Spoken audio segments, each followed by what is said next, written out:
सच्चे दिल से जो भक्ति में स्नेह लगावे, कभी भगवान की सेवा से विचलित न हो, आगे चल के वही तो यमर पति को पावे।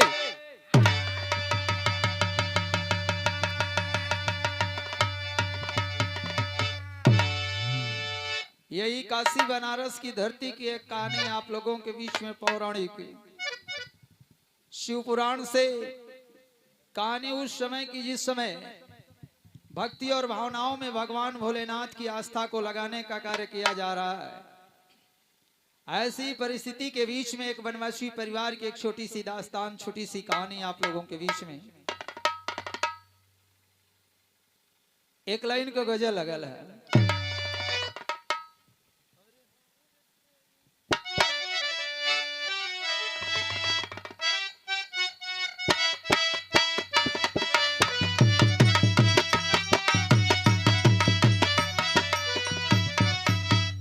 किसी आशिक ने अपनी महबूबा से कहा कि हर तेरी पायल करे दिल दीवाना,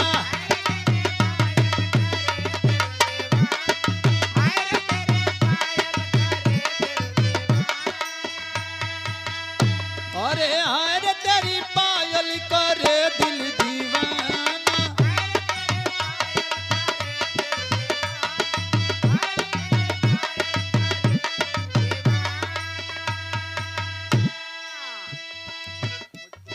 मुझको बार बार अरे तेरी पायल करे दिल दीवाना,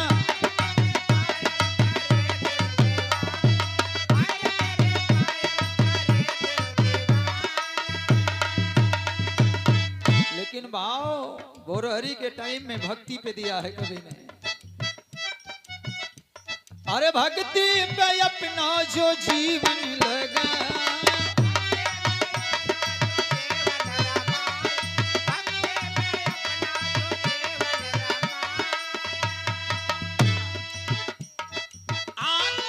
चल के अमर पद को पाया, भक्ति पे अपना वो जीवन लगाया।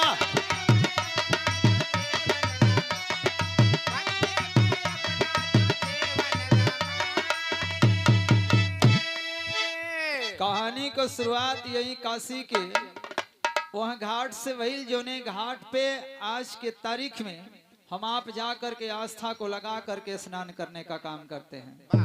कैसे बच्ची, जरा लाइन दो नजम से।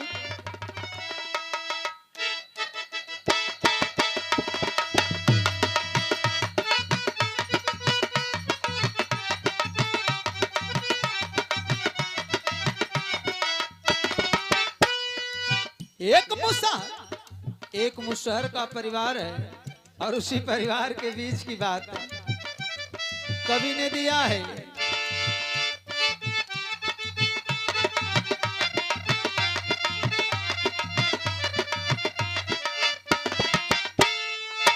एक मुसहर के अभी बेटे की कहानी है, जात वर्ष में यह भक्ति की निशानी है।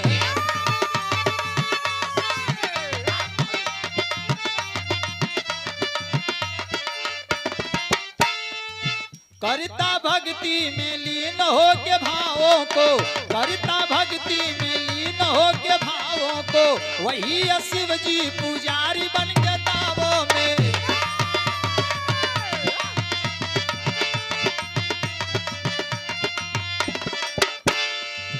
इक्कीस वर्ष का जब हो गया पुजारी था, 21 वर्ष का जब हो गया पुजारी था, बड़े चिंता में पड़े बाप महतारी।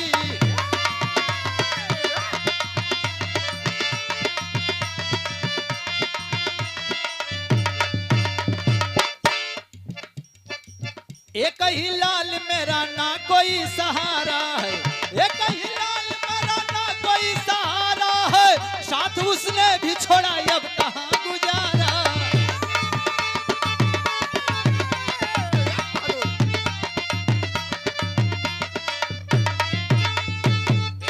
एक वनवासी का परिवार भगवान भोलेनाथ की पूजा करता है। और पूजा मंदिर के बाहर करना शुरू किया, आस्था को लगाया। विधि का विधान देखिए कि उस परिवार, उस जोड़े को एक बालक की प्राप्ति होती है। और जब बालक की प्राप्ति हुई तो धीरे धीरे वो बच्चा 7 वर्ष का हुआ। और जब 7 वर्ष का हुआ तो वो बच्चा भी जा करके भक्ति करने लगा। धीरे धीरे जब उसकी अवस्था 21 साल हुई तो वो मन के अंदर विचार बनाया कि मुझे मंदिर में प्रवेश करने का अगर अब मौका नहीं दिया जाएगा तो क्यों ना भगवान भोलेनाथ की एक मूर्ति को बना करके मैं जंगल के बीच में ही पूजा करना शुरू करूं। काशी की धरती के उस गंगा घाट के किनारे पे जा करके एक भगवान भोलेनाथ की शिवलिंग को बनाया है और वहीं पे पूजा करना शुरू किया। अवस्था 21 वर्ष जब हुई है, माता और पिता को बड़ी चिंता हुई पंचो कि आखिर अगर ये भक्ति ऐसे ही करता रह गया तो फिर इस परिवार के बीच में कुल चिराग आएगा कहां से। मन के अंदर चिंता जब बढ़ी तो एक दिन जा करके उस माँ ने आंख में आंसू भर करके अपने बेटे से आवाज दिया कि रे बेटा, तू भक्ति कर, तुझे आस्था है भगवान भोलेनाथ में, कोई दिक्कत नहीं है, लेकिन शादी भी कर ले। अगर शादी नहीं करेगा तो फिर हमारे परिवार का वंश कैसे चलेगा। इस बात को माँ आंखों में आंसू भर करके बता रही है, कह रही है, समझा रही है। कैसे बची जा विदेशिया कलाइंदर।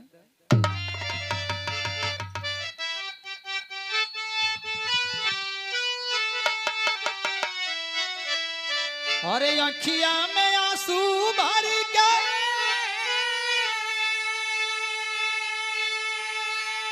ये बाबू रोवाली माया नावा,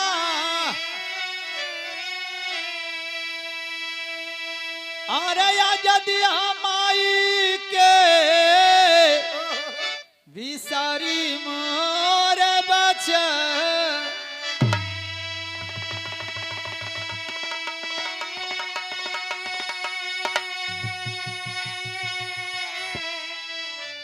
कि मन बेटा बतिया और हुलस मोरी छतिया,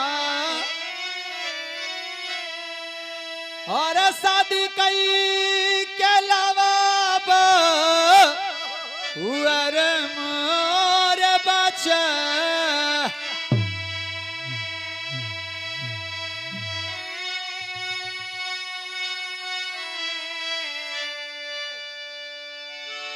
यह बात के सुन करके उस पुजारी वनवासी ने कहा कि माँ चाहे जो कह दे, चाहे जो।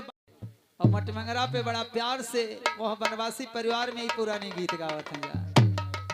कैसे बच्ची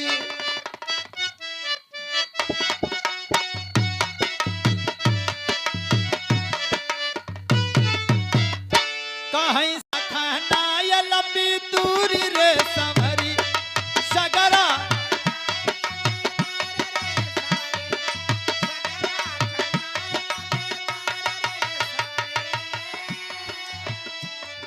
चलता चलता मोरा पौआ दुखाले, चलता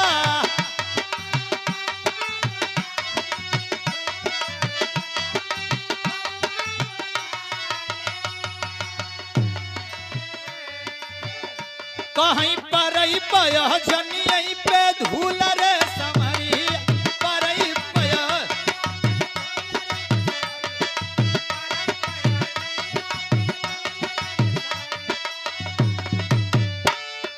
देता ना ससुरु जी कान्हे के रुमलिया, देता ना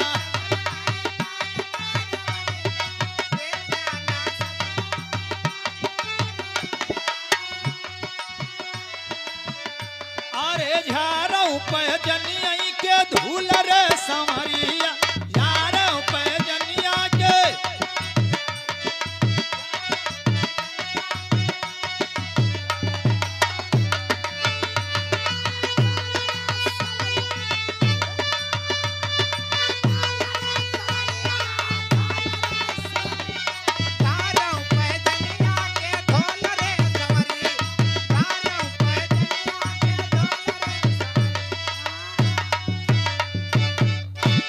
आखिरकार मटमंगरा बीता है वनवासी का, आया दिन भतवान का।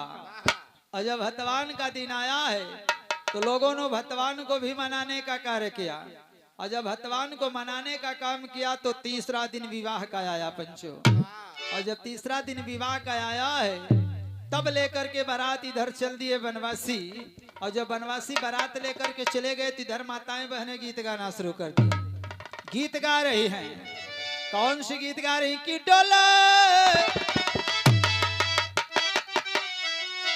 हो डोला डोले पीपर तोहर पातिल और कर मोर जियारा डोला।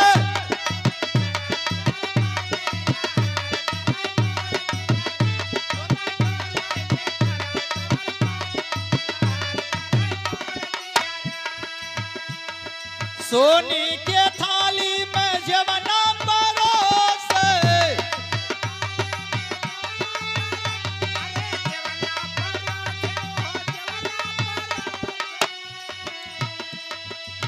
हो जेवई जेवई हो जेवई जेवई आ जेवई जेवई ससुर दिना राती लोहर करे मोर जियारा।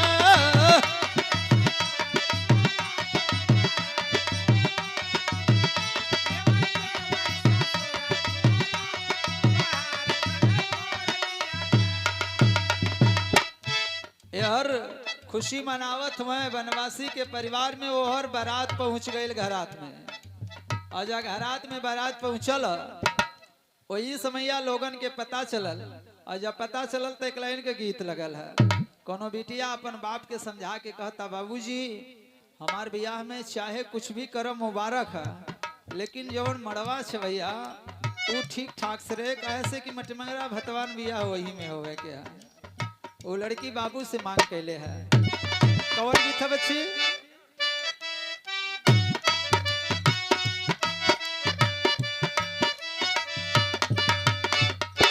अरे जहाँ जरमाड़ुआ जनी सवैया ये बाबा लगे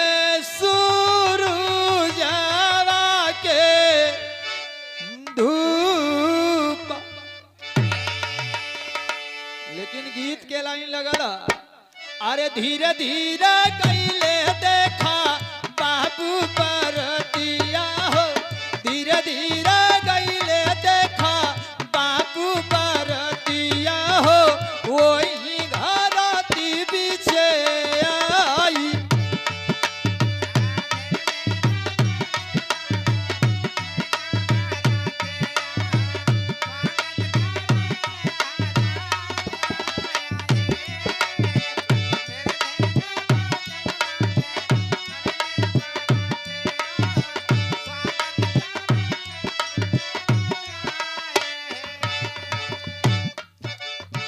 जहाँ पे बैठे दुल्हे रहल वह गतिया हो जहाँ पे बैठे दुल्हे राजा संगतिया हो वही बाराती देखया।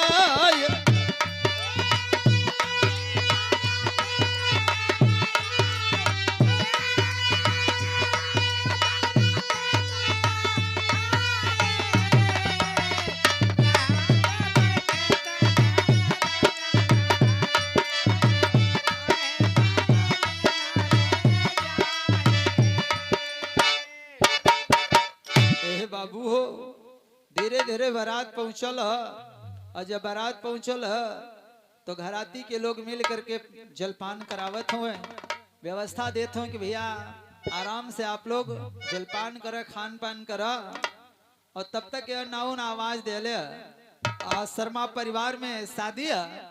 यही तरह से कोनो भी शादी के पूरा करे के लिए यहाँ परिवार यहाँ समाज के लोगन के जरूरत हर केहू के पड़ेला है और दोनों पक्ष से रहेला। अच्छा तो देखे के भी समझ में आ जाला। हम देखली दिनेश भैया बियाह न मालूम कितना बियाह करैले हो हैं। आज अपने लड़का का बियाह करे आये हो और जब दरवाजे पे बैठ के द्वार चार पे देखली हम लोग खड़ा रही भैया दिनेश शर्मा भैया रहले गुरुजी तो देखली ये जौने भाव में वहाँ बैठा रहे ठिगुनिया के यही तरह से दूसरे के बियाहे में बियाह करावे वाला काम करे। तो हम समझ गए कि भाई कुछ न कुछ तो छाया आ ही जाला। एकदम चौकन्नी निगाह वो समय हमें लागत रहा ऐसा कि ध्यान न कहा कि लड़का का बियाह करावे आयल है न कि अपने बेटवा के आयल है। जैसे लोगन के परिवार में बियाह करावे जाले वो तरह से भाव दिनेश शर्मा बियाह देत रहे। बहुत अच्छा लगा। ऐसे परिवार के बीच में बारात पहुंचल है, बड़ी खुशी खुशी सब लोग खुशियां हुए।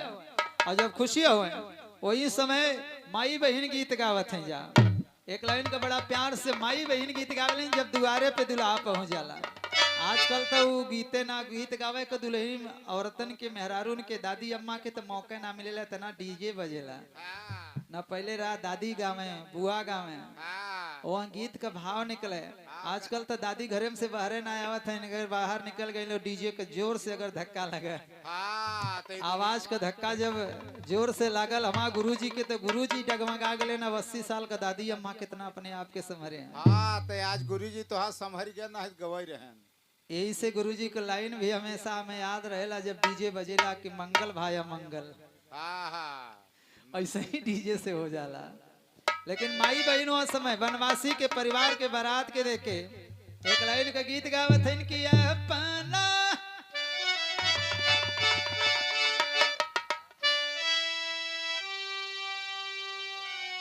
यह गीत गावत है जाकि अपना खोरिया। जब ध्यान चाहे पे चला गया तो ये लोग गाना का गए हैं माई बहन गावे।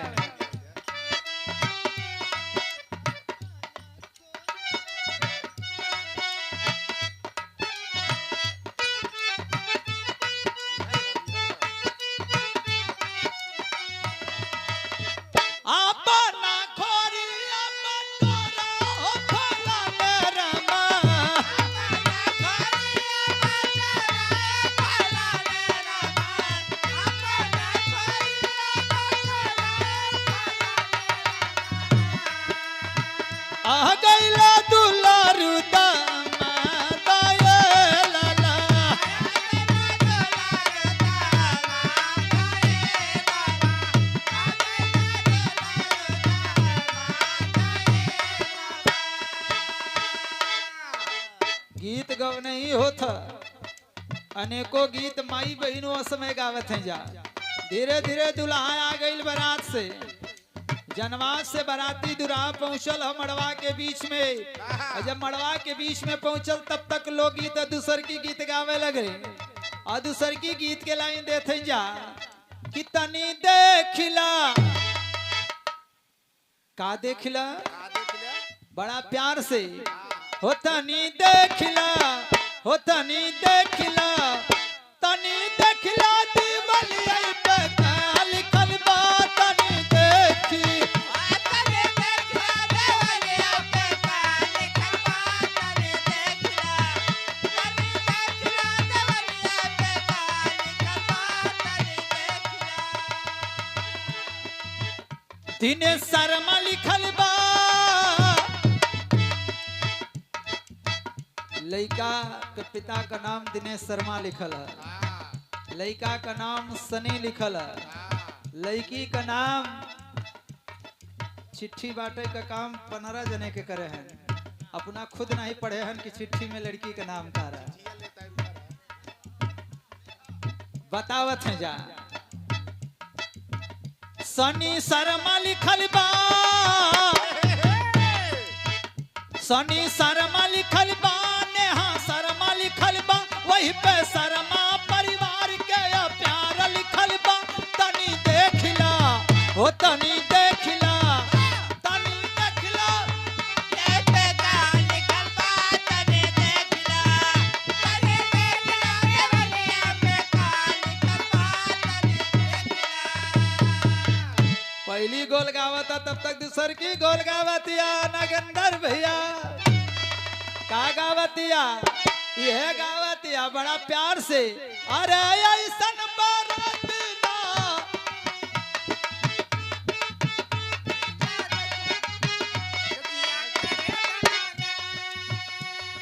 ये गीत के गावत है। जा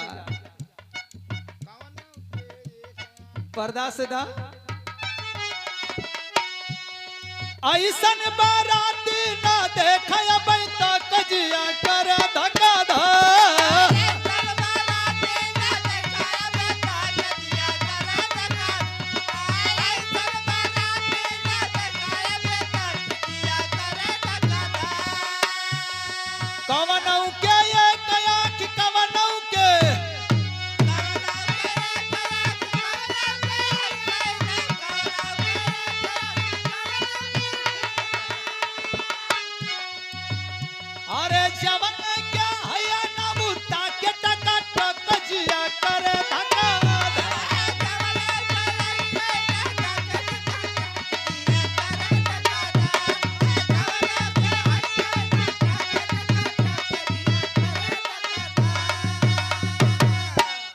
धीरे गीत गवनई भइल, घराती बराती भैया बराती, और जब समय बीतने लगा तो आखिर जनवास के बीच में आकर के मड़वा के बीच में दुल्हा बैठ गया, बगल में दुल्हन बैठी है। शादी की सारी रस्में पूरा करने के बाद आखिरकार सिंदूर दान का समय आया है पंचों।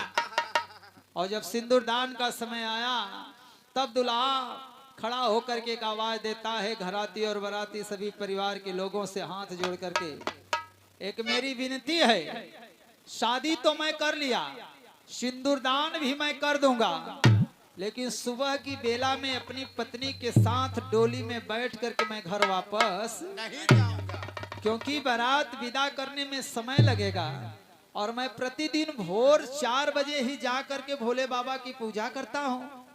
तो अगर मैं 4 बजे नहीं गया तो फिर मेरा भक्ति भाव खंडित हो जाएगा और बारात की विदाई 6 बजे के बाद होगी।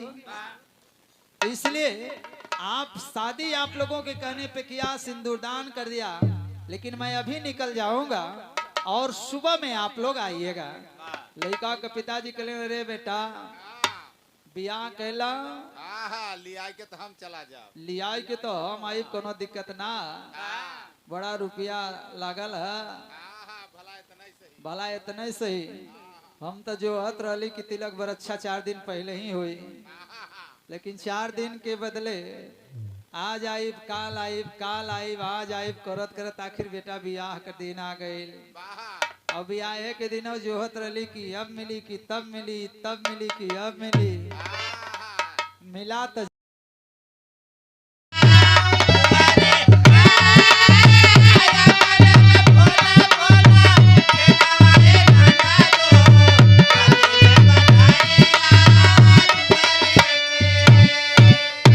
लेकिन चलला पुजरिया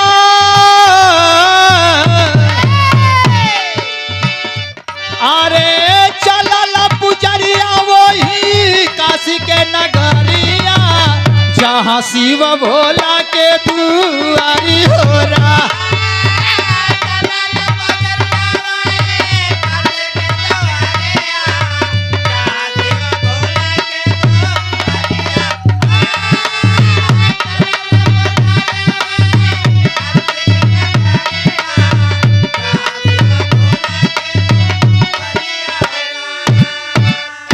चल दिया है पुजारी जल्दी जल्दी भोर के समय, और जब भोर के समय में पुजारी चलल है तब भगवान भोलेनाथ ने भी सोच लिया कि पूरे ब्रह्मांड में इसके जैसा मैंने भगत नहीं देखा।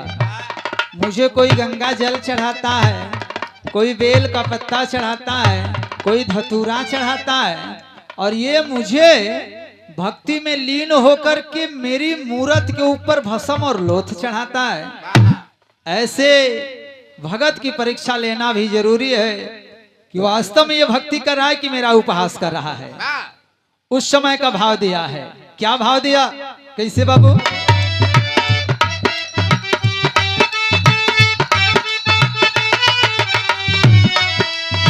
भोले बाबा वो हिंदमा लिया परीक्षा,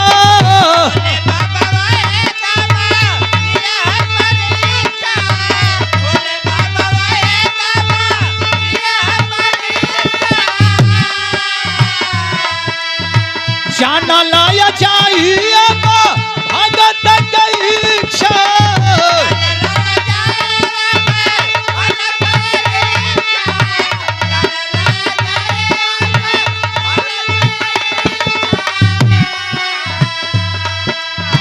जल नहीं को जल नहीं हुसा रिरिया मीतावा देखया पटासी के नगरिया,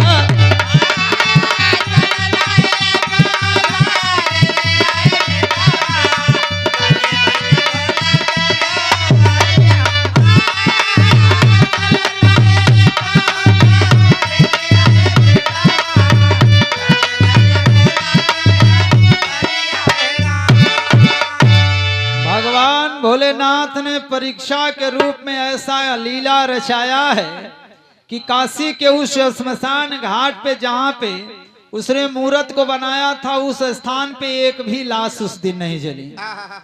और जब लाश नहीं जली तो ना तो भस्म मिल रहा है, ना तो उसे लोथ मिल रहा है। और जब लोथ और भस्म नहीं मिलेगा तो फिर चढ़ाएगा क्या? और जब तक चढ़ाएगा नहीं तब तक वापस अपने घर जाएगा नहीं। ये मन के अंदर विचार बना के इंतजार लाश की करना शुरू किया है। और इधर धीरे धीरे वो दुल्हन अपने ससुराल के बीच में पहुंच गई। और जब अपने ससुराल के बीच में पहुंची है वो दुल्हन, तो दिन तो बिता दिया, शाम बिताया है। आखिरकार रात वो घड़ी आई जिस घड़ी की इंतजार हर एक दुल्हन को होती है। वो जब 12 बजल और देखलस की दुल्हा एको बार झांके भी ना आए, तब धीरे से सासू जी से कहलस कि ए अम्मा, अम्मा, अम्मा, सब केहू देखा था, खाली फलाने भर नहीं देखा था। हमार सैया जी कहाँ? नरेगा खटत नहीं चला गए। नरेगा खटे गई जॉब कार्ड इनकर दादा ही बनावत है। झुआ इनका दादा उठावत रहे। वह समय दुल्हन को उस बूढ़ी माँ ने समझाया, अरे बेटा, तेरा जो पति है वो भगवान भोलेनाथ का बहुत बड़ा पुजारी है और प्रतिदिन सुबह में पूजा करके आ जाता था, लेकिन आज ना मालूम ऐसा क्या हुआ कि अभी तक वो आया नहीं। और नहीं आया तो कारण क्या है ये समझ के परे है। जब इतनी बतिया दुल्हनिया सुन ले तो भइल कार्य बच्ची एक लाइन का गीत लगल है।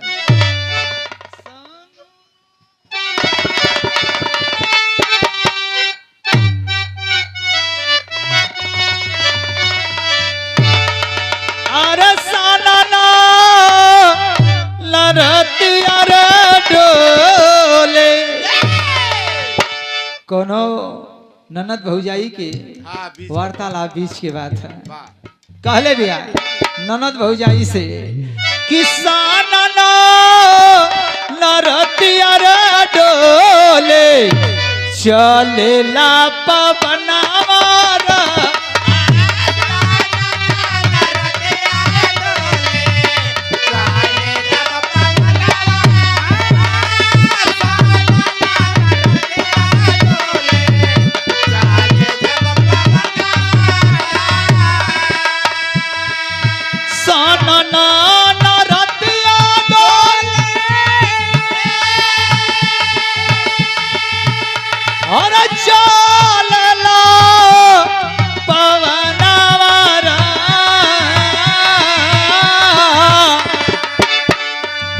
कहता भाऊजी भैया से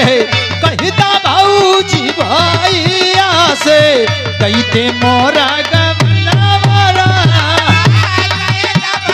जियो जियो।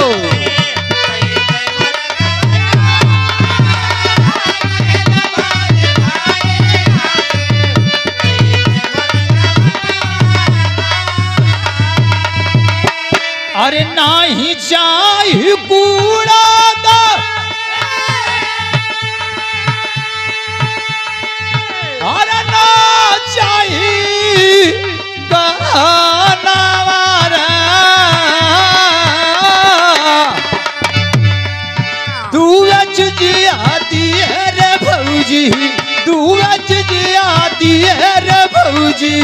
गौ का यौरी बेलावा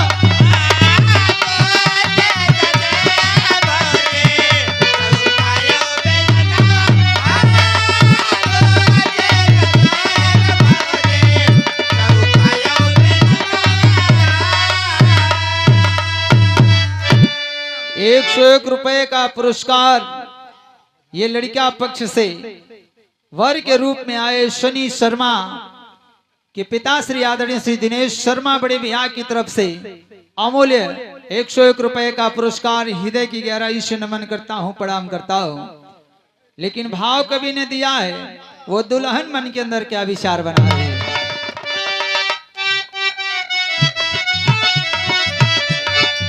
अरे खुशबा इलनारी रे देखा पवली बरसा जनावरा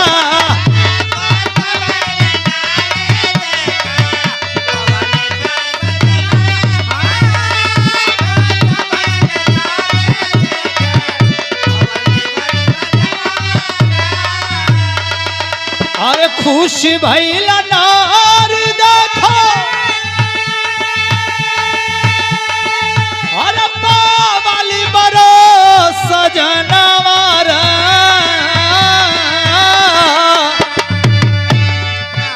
कहे पानी आया बलोटर लइके पानी आया बलोटा लइके चाली पीछे बनावारा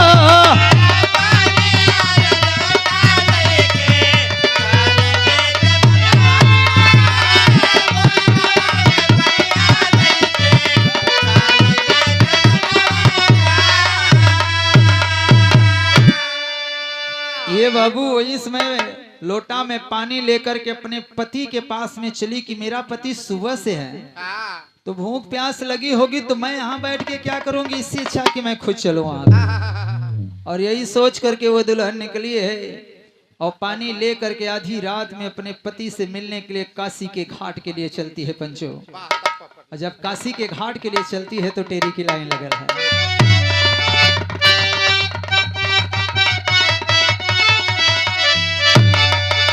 अरे दुल्हनिया बनी के चलली ना जनी ओ दुल्हनिया बनी के चलली ना जनी लेके इच्छा अब यार चलली वही ना गनिया यार लगनिया यार लगली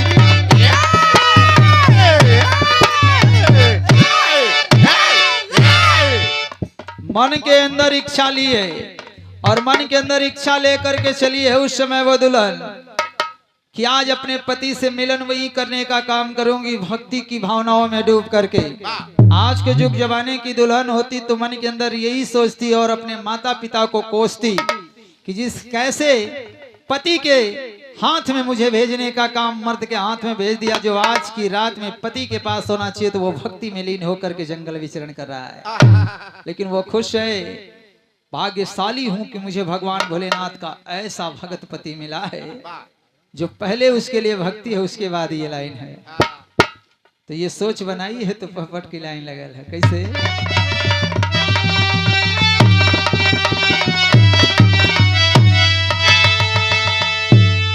अरे हाथ जोड़ के बोली दुल्हनिया हमारा स्वामी जी, अरे हाथ जोड़ के बोली दुल्हनिया हमारा स्वामी जी, और तारा अपने दिलवा के लगनिया हमारा स्वामी।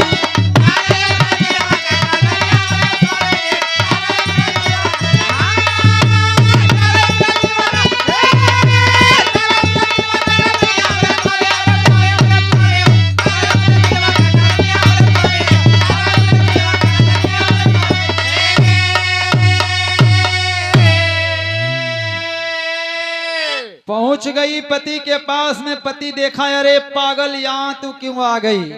उसने कहा आप यहाँ पे तो मैं वहां पे झोपड़ी में क्या करूंगी, क्या कर रहे हैं आप?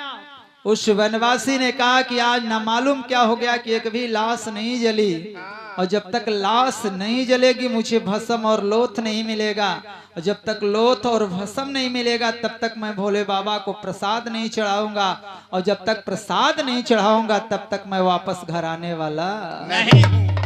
दुल्हनिया मुस्कुरा के कलश की बस इतनी छोटी सी बात के लिए तू इतना परेशान हुआ? मन की सारी इच्छा सारी चिंता को आप खत्म कर दीजिए और मैं आपके पास में आई हूँ, मैं जो करूँ वो आपको करना है। कलश की करी का कहे आप जंगल से लकड़ी इकट्ठा करिए और जंगल से लकड़ी इकट्ठा करिए, उसी लकड़ी की चिता बनाइए और चिता को बना करके उसी पे मुझे लेटने का आदेश दे दीजिए। मैं लेट जाती हूँ, नीचे से अग्नि लगा दीजिएगा और जब अग्नि लगाइएगा मैं जल के राख हो जाऊंगी तो मेरा जो राख और भस्म, मेरा भस्म और जो लोथ पड़ेगा वही ले जा करके आप भोले बाबा को समर्पित कर दीजिएगा। ये बाबू इतनी बतिया जो उसमें वनवासी सुनस कही तो बहुत बढ़िया आइडिया बतावा था, हमार भक्ति खंडित ना हो। और यही बतिया के सोच करके वो दुल्हन बाबू वही समैया खड़िया और तब तक मरद जा करके जंगल के बीच से लकड़ी को इकट्ठा किया है, और जब लकड़ी को इकट्ठा किया तो आल्हा के लाइन लगल है। कैसे?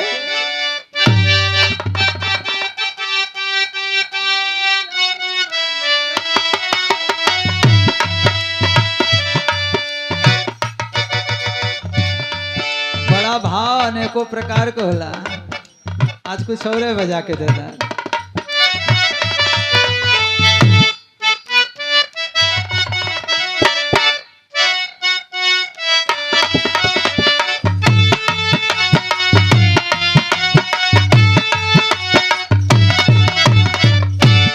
यही के बातिया अरे पुजारी मानी गईले ये बाबू लकड़ी लिया के दिहल चीता हो सक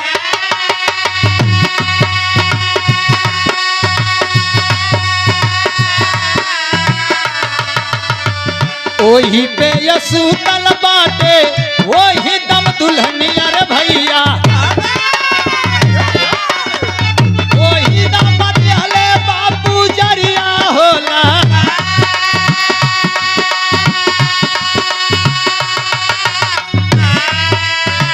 ओहिया सोचत बापू चारी बगल से भैया एहिया कमवा हम करती चीता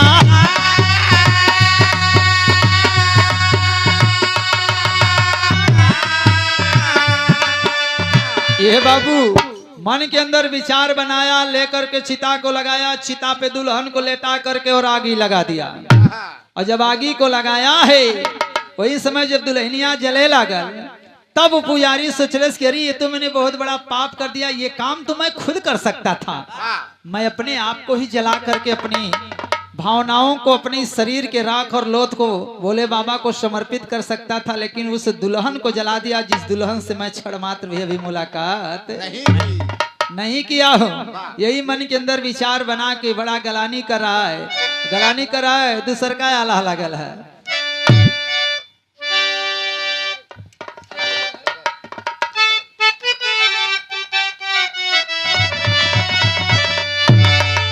अरे बियाही के बतिया पुजारी मानी गईले अरे लकड़ी लिया के दिहल चीता होता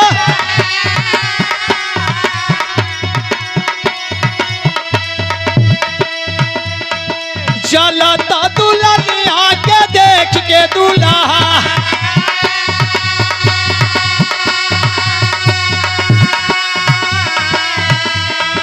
कुदालया चितवा के बीच देखो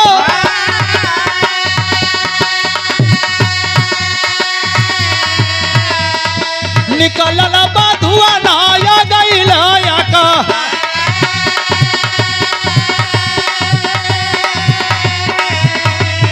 पूरा काया लाश बाबू गईला डगमा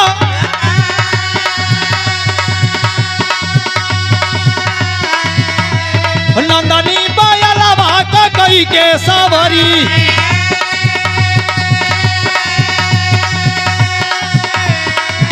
अरे गौरा के साथ या बसीवा गईले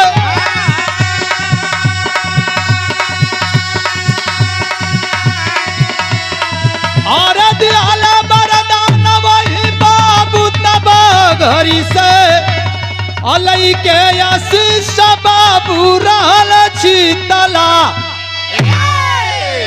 ये बाबू जौन समय पुजारी के यह भाव के देखले, देख करके भगवान भोलेनाथ माँ पार्वती भी दंग रह गए कि अरे ऐसा भगत अपनी दुल्हन को भी जला दिया, खुद जल गया। और उस भावनाओं का जो भाप निकला वो सीधे कैलाशपुरी पहुंचा। जब कैलाशपुरी पहुंचा तो भगवान भोलेनाथ का भी आसन डगमग डगमग करने लगा। नंदनी का सवारी करके काशी के धरती पे आ गए। और जब काशी के धरती पे पहुंचले न वही जगैया जहाँ दोनों का चिता जलत है, आग आज भी बाबू वो ताजा थी। और जब पहुंचले न आग ताजा है, आवाज दिया भोले बाबा ने, अरे मेरे भगत कहाँ हो? चिता से आवाज आई कि अरे प्रभु आपका आगमन हुआ, हम लोग तो धन्य हो गए। कह रहे धन्य तो मैं हो गया कि मेरे ऐसे भी भगत हैं जो कुर्सी पे बैठ के सो रहे हैं, जो अपने आप को समर्पित शरीर कर दिए। मांगो वत्स, क्या वरदान मांगना चाहते हो?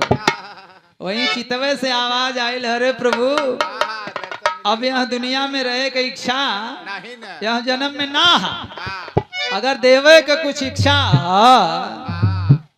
आइल हुआ, हाँ, दुनिया का मालिक हुआ, जे जवन मंगले सो के सब कुछ दे देला। केहू के का देला, केहू के का देला। अगर हमहू के देवे चाहत हो तो यहाँ जन्म में छोड़ा कोनो दूसरे जन्म में दे दिया।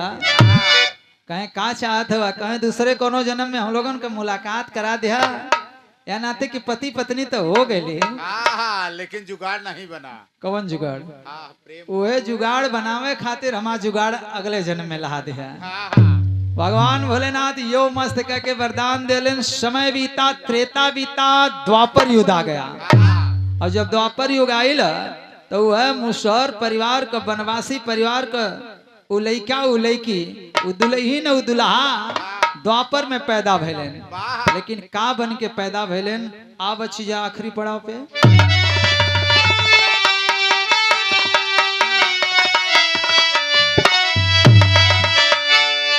ई पंडारी दादा गीत गावे। अरे अब ना मिली, चाहे जितना बड़ा गवैया हो, चाहे हमारे जैसन छोटहरे गवैया हो, हाँ, भैया हाँ, नाम अपन ना बतला। हाँ, अशोक कुमार मौर्य भैया चैनल भी चलाते हैं। किस नाम से?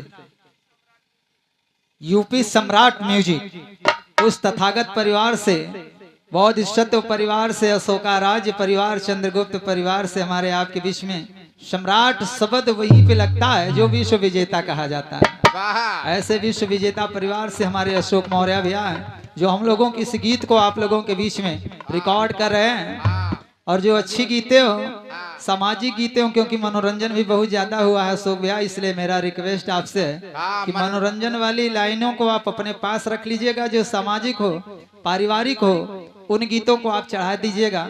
हम लोग भी उसके सब्सक्राइब करेंगे, और सब्सक्राइब ही नहीं करेंगे उसे इतना ज्यादा बढ़ा देंगे। जिस दिन भौरा उसे सब्सक्राइब करेगा, उसके बिहान से आप देखिएगा कितना तेज वो चलता है। हाँ, ते कभो करबो न करी। तो वो भाव लेकर के मेरे भाई साहब बैठे हुए हैं, हृदय की गहराई से आपको बहुत बहुत धन्यवाद देता हूँ। इसलिए भाई से मैंने परिचय पूछ लिया, क्योंकि चैनल से बड़ा डर लगता है। हाँ, हाँ, चैनल में दैया फंस गया है ना। चैनल में फंस नहीं गया, चैनल में फंसा दिया गया। हाँ, फंसाने वाला गायब हो गया। अब अशोक भैया हैं, अशोक भैया को भौरा के बारे में नहीं पता है। हाँ, और अगर भौरा जी के बारे में अगर कोई आकर के अशोक भैया से कुछ कहेगा तो उन्हें क्या पता है, और ना भौरा के है, तो जो बोलेगा वही तो चढ़ाएंगे ना। लेकिन जब उन्हें पता चलेगा तो निश्चित तौर पे साथ देने का काम चैनल के साथ ही करते हैं, और हुआ भी। तो इसलिए ये पंधारी दादा बड़े प्यार से गीत गाते थे। क्या गाते थे?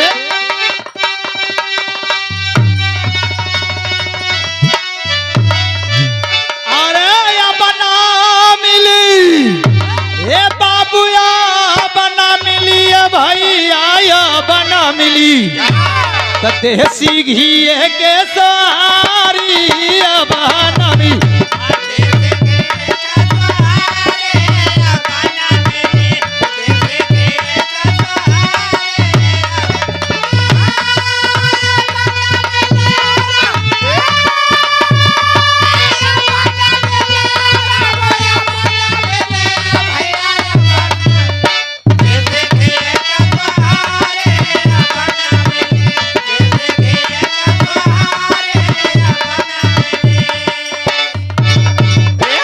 और भाव कवि ने दिया है, दोनों जन्म लिए हैं द्वापर युग में, लेकिन क्या बन करके जन्म लिए हैं? कैसे बाबू?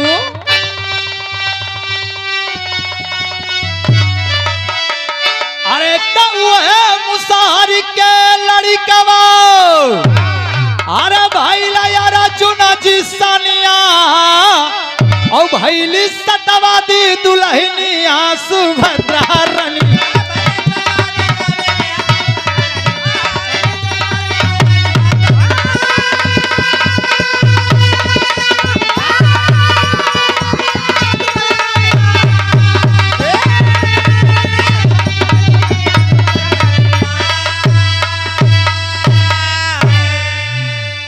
वही वनवासी का बेटा भगवान भोलेनाथ का भगत द्वापर युग में आकर के अर्जुन बन करके जन्म लेता है।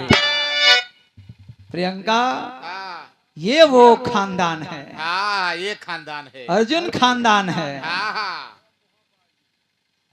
और वही जो लड़की थी वो दुल्हन थी, वही सुभद्रा बन करके जन्म लेती है। हाँ, भगवान शंकर ने वरदान दिया है कि दोनों का मुलाकात करना है, मिलन कराना है, विवाह हो जाएगा। हाँ, और जब कन्हैया को बहन बन के सुभद्रा जन्म ले ले सु लड़किया, तो बलराम पहले ही से अपन हर लेके तैयार हो, दुनिया से बियाह कर दे, लेकिन अर्जुनमा से ना करा, हाँ, ऐसे ना हो दे। हाँ, दुर्योधन। अब कन्हैया बड़ा असमंजस में फंसे कि अगर भैया का बात मानत है तो भोले बाबा का बात कट जाई, और भोले बाबा का बात मानत है तो भैया का बात कट जाई। अब ये हर लेके एकदम हिलावत हुआ। अगर केहू तैयार भई अगुवाई करे का प्रयास अगर केहू कैलेस, तो फिर सोच ला कि हर ना कहाँ घुसाऊ कहाँ निकले केहू के पता ना है। हाँ, बड़ी चिंता में भोले बाबा को वो भाव के लेकर के कन्हैया सोचत हो करी का।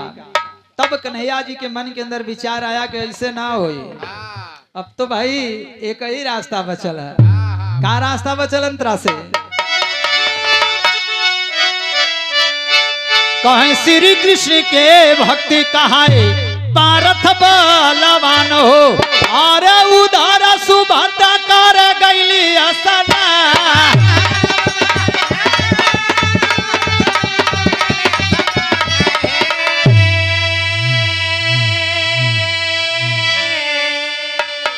हर कन्हैया आवाज देलन कि आवा हम रथ हाकत है, तू हमरे साथे चला। और सुभद्रा के आवाज देलन कि जा करके स्नान करके आवा। और जब तालाब पे स्नान करे गलेन तब इशारा करेन अर्जुन के कि ऐसे अच्छा मौका ना मिले हाँ, लेके भागा। और वो बाटे रे हर तू पोखरवे से निकल जा। हाँ, अर्जुन कहलन कि भैया बड़ा डर लागा था। कहे मर्दवा हम है ना, हाँ, भाग भाग। निकल लेके हाँ, लेके निकल जा, हम है ना। हाँ, और जब अर्जुन जी रथे पे बैठा के सुभद्रा के लेके चलले, तब बलराम के निगाह पर अरे अरे अरे लेके भागा। कौन अरे हाँ, ये कहाँ लेके जातिया? हाँ, और यार। पीछा कैले, अब पीछा कैले तो अर्जुन थर थर कांपत हमें कि कहत रही कन्हैया के, लेकिन फंसा देले लागत या मेहरारू के चक्कर में जान चल जाए। हाफत हाफत उनका जो सारथी मोहे वाले गिर गए। और जब मोहे वाले गिरल, जब रथ डगमगाए लागल, तब वही समय सुभद्रा कलश की लागत या बियाह होई ना भैया के कारण मिलल मरद भी हाथे से। हाँ, चल जाइए। उसी समय रथ को हाँकने का काम शुरुआत करती है सुभद्रा। मैं रथ को हाँक रही हूँ, आप आगे बढ़ो। और जब रथ खींचे का शुरुआत कैले तब लेके भागत हुआ। भाव कभी ने उस समय का दिया, कहे रथिया के खींचत रहली अरे सुभद्रा गुजरिया, अरे बलराम देखा नया रही गए डगरी।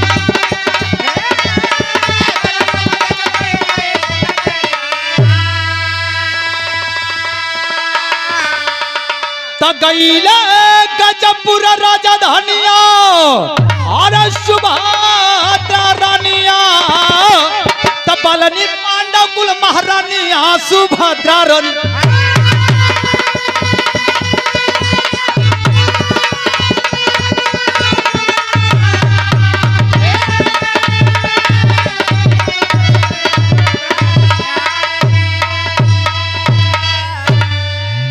लेकर के अपने घर आ गए। धीरे धीरे मेहनत परिश्रम कर प्रयास कर, लेकिन बलराम वापस हो गए कि लागत या हाथ से निकल गए। और जब लेके आ गए होकर बाद क्षमा माफी मांगलन, भइल बियाह मोर करबे का करबा का कि करबे का हुआ है। बियाह हो गई। समय बीतल, आज वही परिवार, वो वनवासी का परिवार, काशी की धरती का वो परिवार, और द्वापर युग के बीच में पांडव कुल परिवार के बीच में जन्म लेने का काम किया, वंश चला। और मात्र 5 ऐसे वही वीर पैदा हुए। ऐसे वीरों के बीच का भाव आया, वही 5 के बीच में अर्जुन एक ऐसे महारथी बनकर के निकले, धनुर्धर बनकर के निकले कि दुर्योधन के करोड़ों की संख्या के उस सिपाहियों को मार करके आखिरकार अधर्म पे धर्म की विजय को प्राप्त करने का काम किया। और जब काम किया तो भाव कवि ने दिया, गुरु श्री गुरु राम मूरत अब भय स्वर्ग के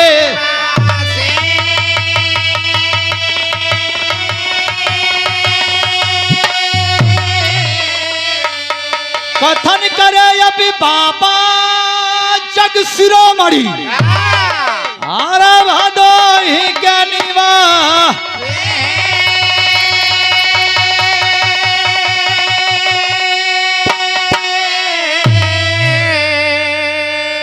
दुल्हनिया बनी के चलली ना जनी हमारा गीत सभा में गावेली कहानियां दुल्हनिया बन के